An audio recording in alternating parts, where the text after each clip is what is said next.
దర్శిలోని Telugu Desam party కార్యాలయంలో దర్శి నియోజకవర్గ స్థాయి టీడీపీ విస్తృత స్థాయి సమావేశం party in charge doctor Gottipati Lakshmi అధ్యక్షతన నిర్వహించారు.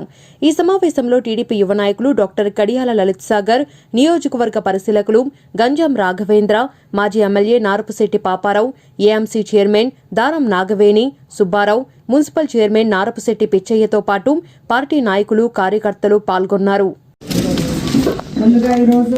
మనం ఏర్పాటు చేసుకున్న కార్యక్రమానికి చేసిన పాపారావు గారికి, మన అబ్జర్వర్ రాఘవేంద్ర గారికి, లలిత్ సాగర్ గారికి, మన ఏఎంసీ గారికి, అట్లాగే పిచ్చయ్య అన్నకు, మండల అధ్యక్షులకు, మండల నాయకులకు, బూత్ యూనిట్ అట్లాగే క్లస్టర్ ఇన్ఛార్జీలకు, గ్రామ పార్టీ అధ్యక్షులకు, ఇక్కడ ఉన్న ప్రతి ఒక్కరికి కూడా పేరు పేరున నా నమస్కారాలు.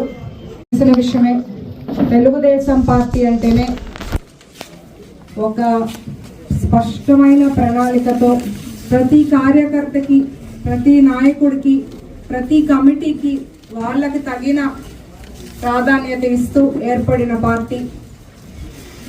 చంద్రబాబు నాయుడు గారు ఎలక్షన్స్కి ముందు ఒక స్పష్టమైన ప్రణాళికతో, ఒక మంచి ఎజెండాతో సూపర్ 6 అనే పథకం తీసుకొచ్చి ప్రజల్లోకి ఎలక్షన్స్ ముందు మనం వెళ్ళాము. ఏదో ఒక పథకం రూపకల్పన చేసామన్నట్టు కాకుండా సూపర్ 6 పథకాలు ఎట్లా ఉన్నాయంటే ప్రతి ఇంటిని, ప్రతి వారిని టచ్ చేసేలాగా, ప్రతి ఒక్క కుటుంబానికి ఒక ఆశ, ఒక గౌరవం ఉండేలాగా రూపకల్పన చేశారు. ఎలా అయితే మాట ఇచ్చామో అవి నిలబెట్టుకున్నాం కూడా. సూపర్ 6 సూపర్ హిట్ అయిందనే దాంట్లో ఎటువంటి సందేహం లేదు.